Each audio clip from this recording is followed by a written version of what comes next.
கஸ்தூரி மஞ்சள். ஸோ பெண்களுக்குன்னே ஒரு வரப்பிரசாதம்னா நம்ம கஸ்தூரி மஞ்சள் சொல்லலாம்.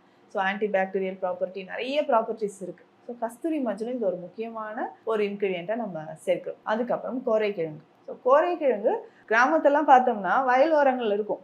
எடுத்து அரைச்சி அப்படியே தலையில் அப்ளை பண்ணிட்டு குளிச்சுட்டு வந்துடுவாங்க.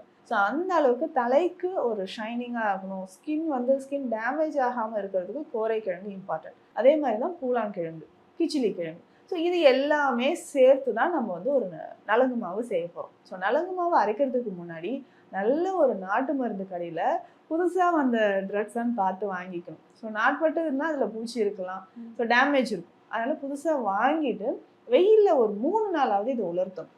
ரொம்ப இம்பார்ட்டன்ட் அதுதான். ஸோ வெயிலில் நல்லா 3 நாள் உலர்த்திட்டு நம்ம இதை பவுடராக அரைக்கணும்.